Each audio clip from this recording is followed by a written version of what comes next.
नमस्कार सर्वांना श्री स्वामी समर्थ. तर आजचा माझा स्वामींचा जप लिहून झाला. तर आत्ता आले आहे ती म्हणजे होळी.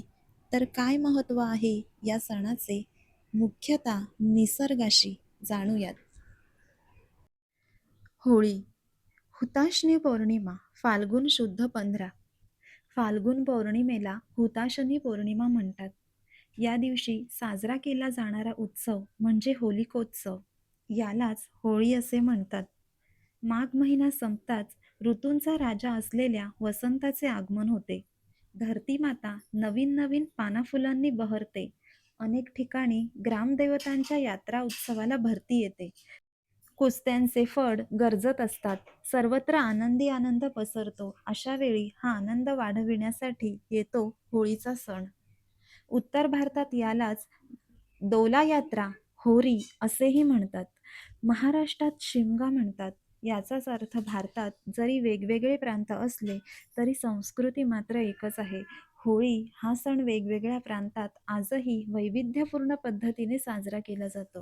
हे विशेष यावरून भारतीय संस्कृतीची कल्पना येते. हा सण सर्व ठिकाणी संध्याकाळी साजरा करतात. खरं म्हणजे होळी हा सण निसर्गाची संक्रमण अवस्था सुचविणारा आहे. संक्रमण म्हणजे बदल. विविध झाडांची पाने गळतात. वनश्रीची शोभा नाहीशी झालेली असते. सारे थंडीने बेजार झालेले असतात.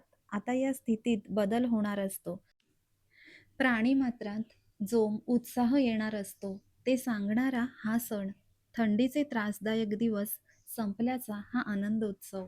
पानझडीने सृष्टीमातेचे अंगण अस्वच्छ झालेले असते. सगळीकडे पालापाचोळा पडलेला असतो. काड्याकुड्या साठलेल्या असतात. त्यामुळे अस्वच्छता सर्वत्र दिसते. आता ऋतुराज वसंताची स्वारी येणार. याला ही घाण अस्वच्छता कशी आवडेल? म्हणून पौर्णिमेच्या शुभ दिवशी ही अस्वच्छता नाहीशी करायला, तिची होळी करायला पूर्वजांनी सांगितले आहे. या स्वच्छतेच्या सोहळ्याला धार्मिक बनविले आहे. परिसर स्वच्छ असणे आपल्या आरोग्याच्या दृष्टीनेही आवश्यक असते. वैज्ञानिकदृष्ट्या या होळीचे महत्त्व. उन्हाळाही सुरू होत असतो. जमीन भाजून निघते. जमिनीतून उष्ण वाफारे निघतात. घराभोवती पानांची कुजलेली घाण तशीच राहिली तर आरोग्याला हानिकारक असते. म्हणून तिची होळी करणे आवश्यक आहे. स्वच्छता ही एकदा करून भागत नाही, पुन्हा पुन्हा करावी लागते. त्याची आठवण करून देणारा सण म्हणजे होळी. होळी म्हणजे थंडीच्या दिवसात आपल्याला आठवण करून देतो ती उष्णता देणाऱ्या अग्नीला कृतज्ञतापूर्वक केलेला प्रणाम. कृतज्ञतापूर्वक केलेला प्रणाम. होळी म्हणजे ऋतुराज वसंताचे आगमन, स्वागत. पावरा समाजातील होळी. इतर आदिवासींप्रमाणे पावरा लोकांत होलिका दिवस सगळ्यात मोठा सण असतो. होलिका देवीस पावरी भाषेत हुवी, हवावी, कली असेही म्हणतात. पावरा लोकांचा सर्वात मोठा सण होळी. ही देवी आपल्यावर कृपाछत्र ठेवते, आपली मनोकामना पूर्ण करते, अशी पावरा लोकांची श्रद्धा आहे. होळी हा सण फाल्गुन महिन्याच्या सुमारास साजरा करतात. या काळात शेतीचा हंगाम संपलेला असतो. जंगल फळाफुलांनी बहरलेले असते. होळिका देवीच्या कृपेने आपण सुखी समाधानी राहू, अशी पावरा समाजाची श्रद्धा आहे.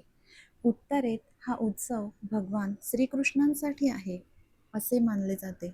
कृष्ण बालक असताना त्यांना मारण्यासाठी कंसाने पूतना नावाच्या राक्षसीला पाठवले होते.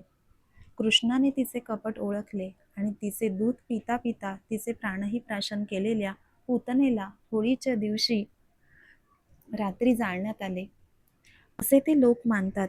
महाराष्ट्रात प्राचीन काळी ढोंठा नावाची राक्षसी लहान मुलांना त्रास देत असे. तिला हुसकावून लावण्यासाठी फाल्गुनी पौर्णिमेला मोठा जाळ केला जात होता. त्यामुळे ती पळून गेली. दक्षिण भारतात हा उत्सव कामदेवासाठी मानतात. भगवान शंकर आपल्या तपश्चर्येत मग्न होते. देवांनी शंकराचे लक्ष माता पार्वतीकडे वेधण्याचे काम कामदेवांना सांगितले. ते शंकराला समजतात ते रागावले. त्यांनी आपला तिसरा डोळा उघडला आणि कामदेवाला म्हणजेच मदनाला जाळून टाकले.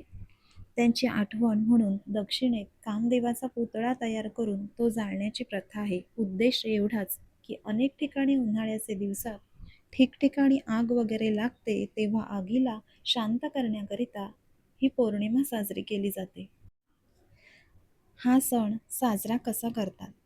या दिवशी अंगणातील थोडी जागा सारवून त्याच्याभोवती रांगोळी काढून मध्यभागी शेणाच्या गोवऱ्या, त्यात एरंडाची फांदी ठेवतात.